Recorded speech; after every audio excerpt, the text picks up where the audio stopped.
डिंडवाना लोकसभा आम चुनाव के प्रथम चरण के मतदान 19 अप्रैल को होने हैं। नागौर लोकसभा क्षेत्र में 19 अप्रैल को प्रथम चरण के मतदान होंगे। इसी को लेकर प्रशासन अपनी तैयारी में लगा है। वहीं विभिन्न तरह की बैठकों का दौर भी जारी है। इसी के तहत डिंडवाना निर्वाचन अधिकारी विकास मोहन भाटी ने अलग अलग बैठक लेकर सभी अधिकारियों को निर्देशित किया है। सर्वप्रथम निर्वाचन अधिकारी के द्वारा विकास अधिकारियों की, नगर परिषद के अधिकारियों और अन्य कार्मिकों की बैठक लेकर चुनाव से संबंधित उन्हें आवश्यक दिशा निर्देश और मतदान दलों को लेकर व पोलिंग बूथ को लेकर दिए गए निर्देश। इसी तरह ग्राम विकास अधिकारियों की एक बैठक भी निर्वाचन अधिकारी ने ली, जिसमें मतदान दलों के यहां पहुंचने पर उनके तमाम व्यवस्थाएं और अन्य व्यवस्थाओं को लेकर ग्राम विकास अधिकारियों को आवश्यक दिशा निर्देश प्रदान किए गए हैं और तमाम व्यवस्थाओं की जानकारी भी प्रदान की गई। उन्हें क्या क्या व्यवस्थाएं मतदान दल तक पहुंचानी है और जिसके साथ ही मतदान करवाने के लिए उनके लिए क्या क्या व्यवस्थाएं करनी है, इस बारे में भी जानकारी दी गई।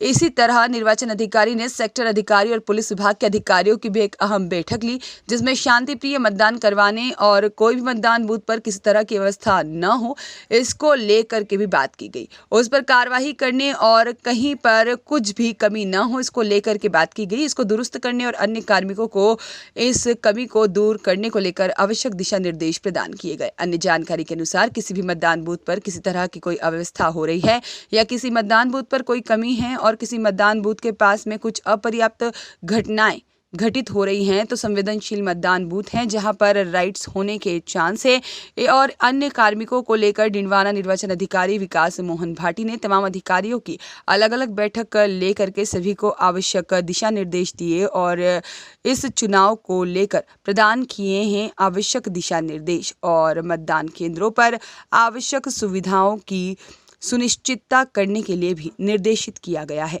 ग्यारह महोदय हैं या जो पोलिंग पार्टी में लगे हुए मतदान कर्मी हैं, उनको काफ़ी परेशानी का सामना करना पड़ता है। इस बार हमारे जिला निर्वाचन अधिकारी के द्वारा एक नई व्यवस्था की गई है, उसमें आप सभी का सहयोग भी प्रार्थनीय रहेगा। उसमें क्या किया गया, जो पोलिंग पार्टियाँ 30% से ज़्यादा मतदान हुआ तो इस प्रकार का हाँ या ना में भरना है। और इस प्रकार से जैसे टेंडर वोट कितने डाले गए, तो अपने जानकारी के लिए ध्यान में रहे कि अगर 5 या 5 से अधिक टेंडर वोट डाले जाते हैं तो वो दूसरे दिन स्क्रूटनी में आता है वो वोट।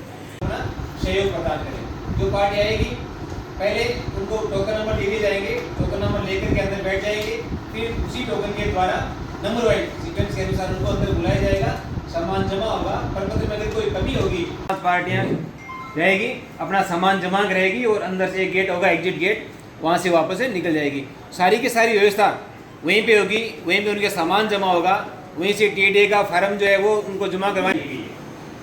तो अपना सामान लेकर के आएंगे, उनको टोकन मिलेगा और 50 पार्टियाँ एक साथ बैठ सकती हैं। उनको इस प्रकार से उनके लिए पानी की व्यवस्था है, वहाँ पे चाय की व्यवस्था भी की गई है या शरबत वगैरह की व्यवस्था भी वहाँ पे की करवाना होगी। इसका विशेष ध्यान दीजिए।